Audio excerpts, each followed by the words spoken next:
Hey guys, Alex here, and I'm going to tell you everything we did on our trip to Kyoto. How we got there, where we stayed, what we did, what we bought. At the end, I'll go over a couple things that I would do differently next time, just because hindsight is 2020. So we visited during the Gion Festival, which happens every year during the whole month of July. We were there specifically for the July 17th Yamahoko parade, which I'll go over in a little bit. So getting there, we flew into Osaka and we first took the train to Nara and spent 24 hours there. From Nara, we took a train to Kyoto. There are tons of trains to choose from and it can be really overwhelming. We learned that downloading the Suica app or the IC transit card on our Apple Wallet really helped. From the main station in Kyoto, we took the subway a few stops and then walked to our hotel. So I actually goofed on the hotel. I thought that I had booked his hotel on the east side in the Gion area, but I actually booked the hotel way over here on the west side called the His Hotel Niho Castle. Definitely more residential out here, but it was more affordable. I wouldn't stay here again necessarily, and I'll cover that more in a bit.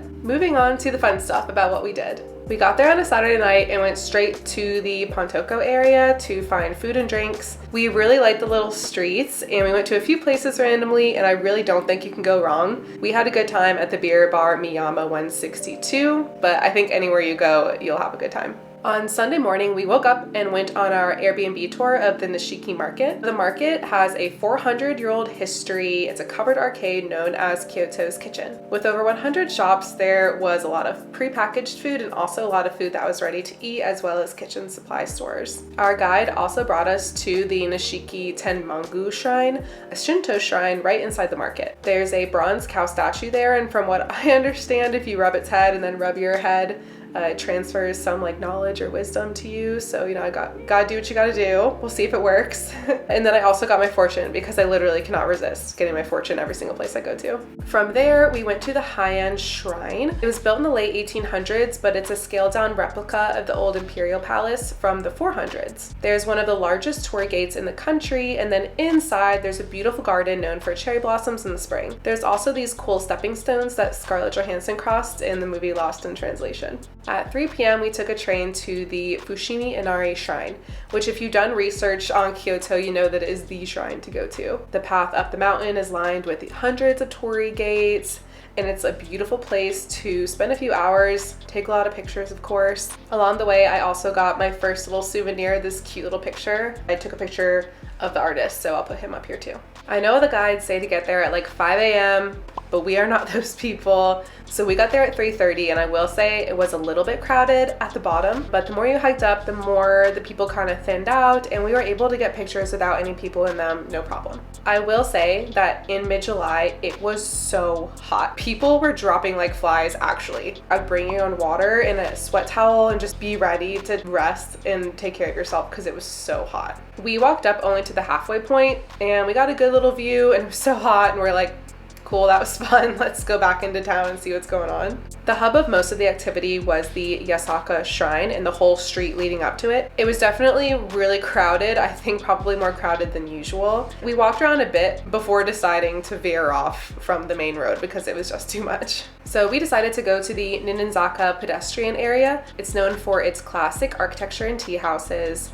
I would have really liked to see it during the day, but during sunset, it was actually really dreamy, especially with the pagoda views. The hill with the pagoda on it is called Zanenzaka on Google Maps. From there, we moseyed on back to our hotel, and on the way, we stopped at this Spanish restaurant called Antonio's. He was so nice, and we ended up staying and drinking with him for a few hours. The next day was July 17th, which was the Yamahoko Float Parade, and I was super excited to see the floats. We actually made a whole other video about the history of the floats that I can link below. They do the same route every single year, and you kind of just show up, and then you can see these crazy floats. They're so tall, and they're loud, and they all look different.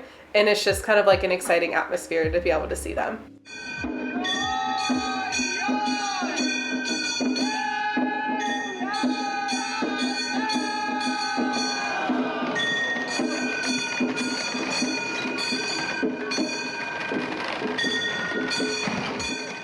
After a few hours of totally melting outside, we decided to go inside to the Takashiyama department store to buy some souvenirs. We got this cute fan that I have hanging on our wall with one of the big floats on it as a little keepsake. And we also got our first Japanese knife. Ours is a high carbon steel santoku knife. Since it is carbon steel, it rusts super easily. You have to dry it in between like every time you cut. And I need to oil it every 10 days for the rest of my life. Next time I'll definitely be getting stainless steel because I can't live my life like this. By the time I got back to the main street, another festival event was about to happen. People had gathered around to see the god of the Osaka Shrine carried through the streets in a portable shrine called a mikoshi. The main street was super crowded with people trying to be a part of it. Got overwhelmed and we stopped by a Lawson's for a snack, and we actually ended up in the middle of the procession, which was pretty cool. A little crazy, but it was really cool.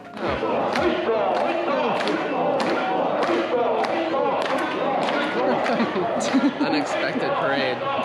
Just ran right into it. From there, we went back to the Osaka Shrine and we actually walked through it a little bit, and there's a huge park called the Maruyama Park where we found some live music, and it was way less crowded but with a lot of food and drink stalls still. On our walk home, we stopped by Antonio's restaurant again to say hi, and we ended up staying until the sun rose the next day and it ruined all our plans, but no regrets. If I were to get a good night's sleep that night, we would have gone to the Kiyomizu-dera Buddhist temple. We slept through that, but I think in the morning time, that's a really good thing to do before it gets too crowded. Definitely still on my list next time.